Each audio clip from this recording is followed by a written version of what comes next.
Sir ওই যে net দিতেছে এটা কি বৈধ ভাবে? পুরো অবৈধ, অবৈধ, সম্পূর্ণ অবৈধ নেট দেওয়া। দর্শক, আমি আছি এখন আইলাওয়ারে। কেন মানুষের নেটের প্রতি অভিযোগ জানেন? এই মুহূর্তে আমি যেখানে দাঁড়িয়ে আছি সেই জায়গাটা কিন্তু বুড়ো ক্ষেত হয় মানুষের, যেখানে এই বুড়ো চাষ করে মানুষের স্বপ্ন অনেক থাকে সেই বুড়ো চাষের উপরে।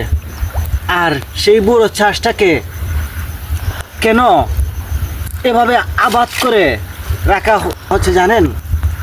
একমাত্র নেটের কারণে। এই নেট আমাদের কি ক্ষতি করে?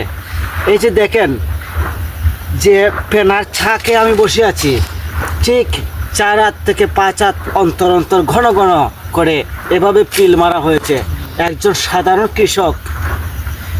সাধারণ কৃষক সম্ভব না এই পেনার চাক এভাবে পরিষ্কার করে সেখানে বুড়ো ক্ষেত করতে। আমি সরকারের দৃষ্টি আকর্ষণ করি, মাছ বিষয় বড় নয়, যদি ধানের জমি এভাবে পড়ে থাকে তাহলে কৃষক কীভাবে চলবে? আমি দেখানোর চেষ্টা করতেছি আপনাকে।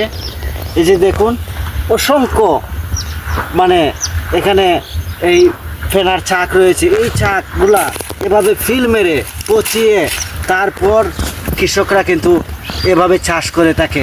বুড়ো চাষ অনেক কঠিন বিষয়।